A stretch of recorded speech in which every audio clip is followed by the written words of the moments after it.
Future de Fidel is a playwright based in Brisbane. His play, Prizefighter, has just completed its very successful season at Sydney's Belvoir Street Theatre. Prizefighter is the story of a refugee, a former child soldier from Congo, who now lives in the Australian suburbs. He's a brilliant boxer with a shot at the national title, but he somehow has to learn to manage the lingering terror of his childhood in Africa.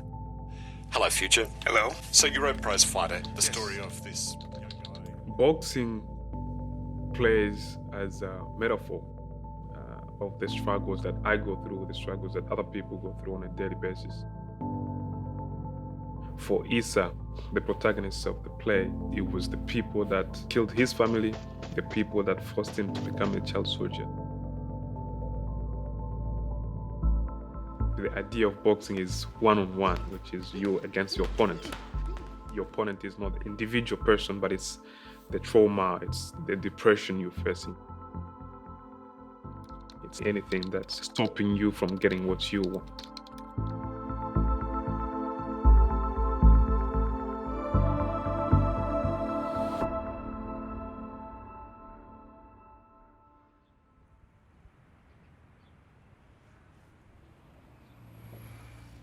When I first came to Australia, I wanted to be an actor. But acting wasn't so good because obviously, hey, who's gonna cast somebody who doesn't speak English? Unless it's a refugee role, in which you're gonna need English still. And so I started writing in order to tell my own stories. And so that was hard. And when I'm not working, I'm at home, I'm writing. And when I go, there's this time where you might be sleeping and you think of something, and then you just wake up and write that down because you don't want it to slip away. Future and I met 7 or 8 years ago, and I saw him in a piece of work made with a community group, and he was performing in it and had some of his personal story in the work that he performed. So then he came over here and he did some writing workshops with the company, and then they commissioned him to write Prizefighter. Got a call from my agent who said there's this play, a boxing play. And I said, okay, send it through. I read it and I said it was more than about just boxing. So that when his brother... This story is hopefully to break down barriers of how perhaps we're perceived in society, or for people who just, don't know how refugees come about, all in-depth stories that you might not get enough information from on the news. I started writing Prizefighter simply because it was close to my heart, and I felt like it was my duty to tell a story, a Congolese story or an African story. There was time where I'll write and the scene is too graphic that I would just leave it there and just stop, and maybe a tear will fall. But hey, then I'll have to think to myself, this is the story that a lot of people went through. If you want to tell a story, tell the way it was. Otherwise, just don't tell it at all.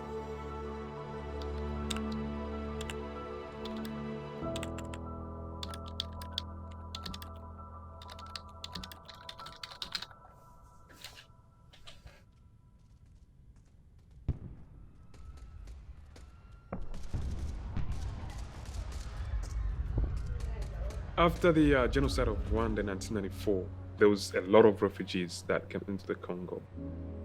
But when the Tutsi followed them in, they didn't only kill those refugees, they also started killing the Congolese. And so half of my childhood was living in different places because of the unfortunate circumstances of war. So the best thing to do was simply to leave everything we had, everything we've known, to go to places where we had no idea about, places where we were not valued as people. It was part of life that you had to take, because otherwise you would die. I didn't want to become, one of them, one of the child soldiers, because of having my dad's voice in my head. What are you trying to do, or why would you want to do this? And I didn't want to be a killer. I'm not a killer. I wasn't born to be a killer. And so I tried everything possible to stay out of that song. The tactics of killing was simply to put people in their houses and burn it down. It didn't matter how many were there.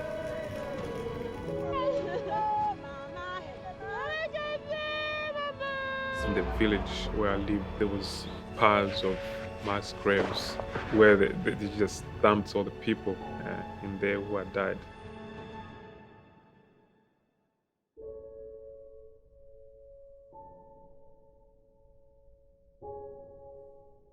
After losing my mom, I then had no one to look after me, and the rebels or the soldiers were still coming in.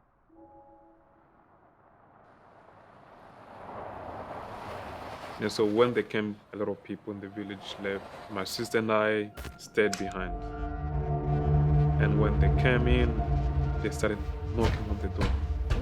Not knocking, there's a difference between knocking and trying to knock the door down.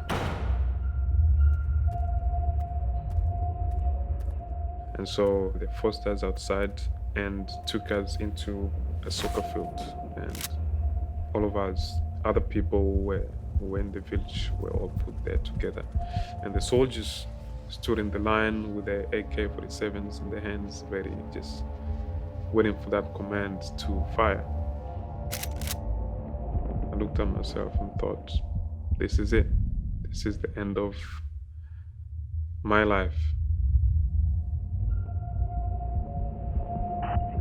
But one of the guys who was on the side started talking on the walkie-talkie, walking around. It seemed like he was angry for some sort.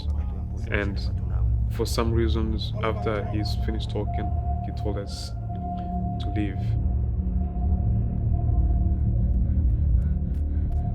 We left as fast as wind. And from there, I knew that place was no longer for me.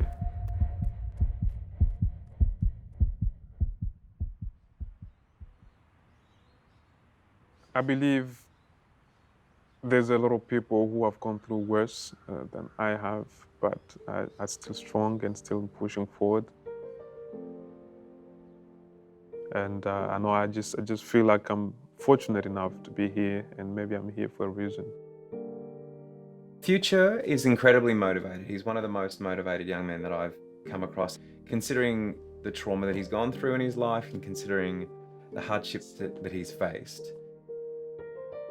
When I was at school, I'd go into the library and pick out plays and read plays. And the fact that we can go into a school now and pick out a prize-fighter play, open it up, and it'll say your name there as part of development and original cast is a big thing, because I never had that when I was growing up. Future, by sharing his stories, being honest about what he's been through, allows that voice for that young African Australian kid. Future's created a platform, and it's definitely inspired a lot of Africans and other ethnicities in the community to become creative.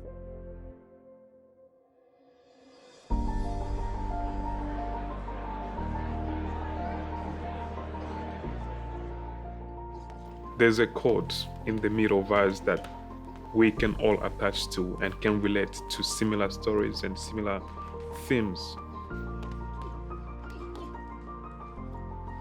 And so for me, I will tell the stories that will make a change or that will make somebody think, whether it's through storytelling or there's any other ways. I feel like